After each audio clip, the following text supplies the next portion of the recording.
யாப்பு நிலையில இந்த திருக்குறளை நான் சிந்திச்சது உண்டு ரொம்ப. அதுல ஒரு பாட்டு நான் சொல்றேன் இப்ப. நினைச்சு பாருங்க. சிவப்பிரகாசர்ங்கிற ஒரு பெரும் புலவர். ஆற்றல் துறைமங்கலம் சிவப்பிரகாச சுவாமிகள்னு சொல்லுவாங்க. அவர் ஒரு பாட்டு சொல்லியிருக்காரு. "என்னடிகள் நேர் வெண்குரல் நேர் அடியிரண்டும் என் தலையில் இருத்தும் இறை வெங்கை நாட்டில்." என்னுடைய ஊர் வெங்கானூர். அந்த ஊர்ல ஒரு சிவன் கோயில் இருக்கு. அந்த சிவன் கோயில்ல சிவபெருமான் இருக்காரு. அவருக்கு 2 கால் இருக்கு. இதுல என்ன புதுமை அப்படின்னா, அவர் சொன்னாரு, திருக்குறள் போல 2 அடிகளை உடைய சிவபெருமான்னார். திருக்குறள் போன்ற 2 அதுன்னு திருக்குறள்ல சிறப்புன்னு கேட்டா, திருக்குறளுக்கு 1.25 அடி. சிவபெருமானுக்கும் அப்படித்தான். எப்படி? ஒரு ஆணும் பெண்ணுமாக இருக்கிறான்.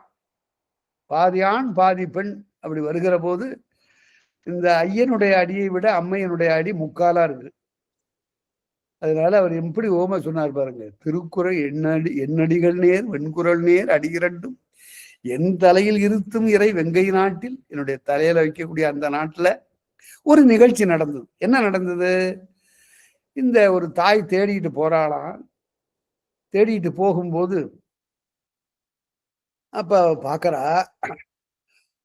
முன்னடிகள் எனக்கு முன்னால இந்த மணல்ல ஒரு 2 பாதம் தெரியுது. 2 பாதங்களுடைய பதிவு தெரியுது. அது என்னன்னா, முன்னடிகள் முன்னடிகள் அளவடிகளாக. அது தெரியுது. பார்த்தாவே ஒரு அளவடி. அளவடின்னா நமக்கு யாப்பு நினைவுக்கு வரணும். 4 சீர் கொண்டது. 4 சீர். அளவடியாக 2 அடிகள் தெரிஞ்சது. 2 அடி அளவடி. 2 பார்த்தேன். பின்னர் முயங்கடிகள் நெடிலடிகளாக பக்கத்துல 2 அடி நெடிலடி. அதாவது அளவடியை விட பெருசு. 5 சீர் கொண்டது. அதனால முதல் 2 அடி அளவடி, பக்கத்துல இருக்கிற 2 அடி அவளை கொஞ்சம் முன்னால போக விட்டுட்டு ஒரு பின்னால போறாரு பாதுகாப்பா. அந்த பின்னால இருக்கிற 2 அடிகள் நெடிலடிகள். பின்னர் முயங்கடிகள் நெடிலடிகளாக 1 பன்னடிகள் 1 குடுநடக்கும் பழுதகல் வெண்துறை போல. பார்த்தா அழகான ஒரு வெண்துறை பாட்டு இந்த மணல்ல இருக்கு. முதல்ல இருக்கிற அளவடி 2, பின்னால் இருக்கிற நெடிலடி 2. பார்த்தா ஒரு அழகான ஒரு பகருடைய ஒரு வெண்துறை பாட்டு இருக்கு. வெண்துறை. பார்த்த உடனே இவ தன்னுடைய அடியை திரும்பி பார்க்கிறாளாம். இது என்ன அடி? இவளுடைய அடி இப்ப தெரியுது. இது கழி நெடிலடி. 2 பொருள் அங்க இருக்கு. அதாவது 5 மிக்க அடிங்கிறது மட்டும் இல்ல, கழி நெடிலடிங்கிறத வினைத்தொகையாவும் பார்க்கணும். இது கழிய வேண்டிய நெடிலடி. அதோட போய் கலக்கக்கூடாது. 6 அடியில பாட்டு இல்ல.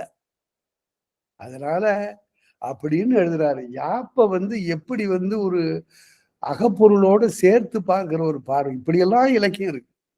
நம்முடைய இலக்கியம் எல்லையற்ற பெரும்பரப்பு, பெருங்கடல். இதற்கு ஈடு இடையே இல்லை. மேலை நாடுகள்ல எல்லாம் பாத்தீங்கன்னா பல இடங்கள்ல இதை நான் பேசும்போதெல்லாம் சொல்லும்போது திகைச்சு போறாங்க. என்னிடம் பயின்ற சீன நாட்டினர் மற்ற நாட்டினர் எல்லாம் இந்த மாதிரி சொல்லும்போது, இப்படி ஒரு இலக்கியமா இதுவரையில தெரியாம போச்சேங்கிறது. அதனால நம்முடைய சொத்து ரொம்ப நல்ல சொத்து. அதை நாம தூய்க்க வேண்டும், எடுத்து சொல்லணும், அதை பரப்பணும். அந்த முயற்சி இப்ப வேகமா பல இடங்கள்ல நடந்து கொண்டிருக்கிறது.